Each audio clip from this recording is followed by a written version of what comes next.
विशेष वृत्त, सोशल मीडियावर कॉक्रोच जनता पार्टी सीजेपीचा धुमाकूळ. जाणून घ्या काय आहे हा संपूर्ण प्रकार. सध्या सोशल मीडिया प्लॅटफॉर्म्सवर, विशेषतः इंस्टाग्राम आणि एक्सवर, एका नवीन पक्षाची जोरदार चर्चा सुरू आहे, ज्याचे नाव आहे कॉक्रोच जनता पार्टी. कॉक्रोच जनता पार्टी मायनस सीजेपी. अवघ्या काही दिवसांत लाखो फॉलोअर्स आणि डिजिटल सदस्य मिळवून या पक्षाने इंटरनेटवर एक मोठे वादळ निर्माण केले आहे. हा कोणताही अधिकृत राजकीय पक्ष नसून तरुणांच्या रोषातून आणि उपहासातून पॉलिटिकल सॅटायर जन्माला आलेली एक डिजिटल चळवळ आहे. या व्हायरल पक्षाची संपूर्ण माहिती, पार्श्वभूमी आणि त्यांचा जाहीरनामा खालीलप्रमाणे आहे. 1. पक्षाची स्थापना आणि संस्थापक. संस्थापक या अनोख्या पक्षाची सुरुवात अभिजित दिपके यांनी केली आहे. अभिजित हे मूळचे महाराष्ट्रातील असून त्यांनी यापूर्वी आम आदमी पार्टी AAP साठी सोशल मीडिया स्ट्रॅटेजिस्ट म्हणून काम केले आहे. सध्या ते अमेरिकेतील बोस्टन युनिव्हर्सिटीमधून पब्लिक रिलेशन्सचे शिक्षण घेत आहेत. स्थापना 16 मे 2026 रोजी त्यांनी एक्स ट्विटरवर एक गुगल फॉर्म शेअर करून या पक्षाची घोषणा केली. टॅगलाईन आणि ब्रीदवाक्य: व्हॉइस ऑफ द लेझी आणि अनएम्प्लॉयड, आलसी आणि बेरोजगार लोकांचा आवाज. पक्षाचे ब्रीदवाक्य: secular, socialist, democratic, lazy. Secular, socialist, democratic, lazy असे आहे. 2. कॉक्रोच नाव ठेवण्यामागची पार्श्वभूमी. या पक्षाच्या जन्मामागे एका सर्वोच्च न्यायालयाच्या टिप्पणीचा संदर्भ आहे.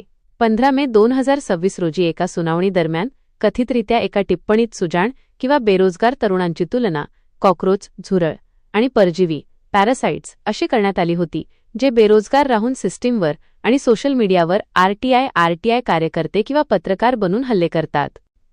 जरी नंतर यावर स्पष्टीकरण देण्यात आले की ही टिप्पणी देशातील तरुणांसाठी नसून बोगस पदव्या घेऊन वकिली किंवा इतर क्षेत्रात घुसणाऱ्यांसाठी होती, मात्र तोपर्यंत सोशल मीडियावरील तरुणांमध्ये संताप पसरला होता. याच संतापाचे रूपांतर अभिजित दिपके यांनी उपहासात्मक पद्धतीने कॉक्रोच जनता पार्टी स्थापन करून केले. 3. पक्षामध्ये सामील होण्यासाठी अजब पात्रता.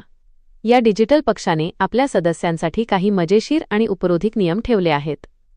व्यक्ती बेरोजगार असावी. ती आलसी, लेझी असावी.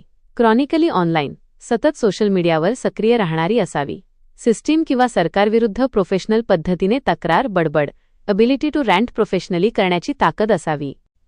4. सीजेपीच्या 5 कलमी जाहीरनामा मॅनिफेस्टो. हा पक्ष जरी विनोदी वाटत असला तरी त्यांनी आपल्या जाहीरनाम्यात देशातील गंभीर मुद्द्यांवर उपरोधिक बोट ठेवले आहे. न्यायाधीशांवर निर्बंध. निवृत्तीनंतर कोणत्याही सरन्यायाधीशांना राज्यसभेची जागा किंवा सरकारी बक्षीस दिले जाऊ नये. पक्षबदलू नेत्यांवर बंदी. जो आमदार किंवा खासदार स्वतःचा पक्ष सोडून दुसऱ्या पक्षात जाईल त्याला पुढील 20 वर्षे निवडणूक लढवण्यास बंदी घालावी. महिला आरक्षण. संसदेची सदस्य संख्या न वाढवता महिलांना संसद आणि कॅबिनेटमध्ये 50% आरक्षण मिळावे. निवडणूक आयोगावर कारवाई. जर एखाद्या वैध मतदाराचे नाव मतदार यादीतून जाणूनबुजून डिलीट केले गेले तर मुख्य निवडणूक आयुक्तांवर कडक कारवाई व्हावी. विद्यार्थ्यांचे प्रश्न. नीट आणि CBSE सारख्या परीक्षा घोटाळ्यांमधील पीडित विद्यार्थ्यांच्या पाठीशी उभे राहणे आणि बोर्डाकडून आकारली जाणारी रीचेकिंग फी, ज्याला त्यांनी कायदेशीर भ्रष्टाचार म्हटले आहे, रद्द करणे.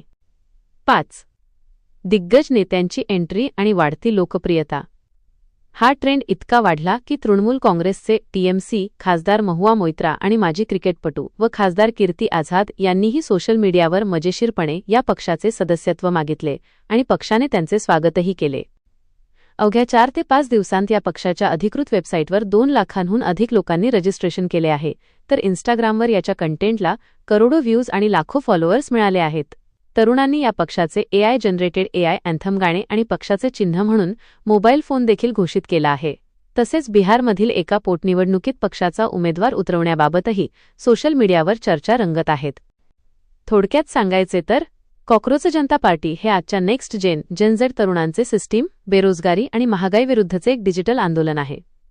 गंभीर मुद्द्यांवर रोष व्यक्त करण्यासाठी तरुणांनी मीम्स आणि सॅटायर व्यंगचा केलेला हा एक अनोखा प्रयोग आहे, ज्याने सध्या देशातील राजकारण्यांचे आणि माध्यमांचे लक्ष वेधून घेतले आहे.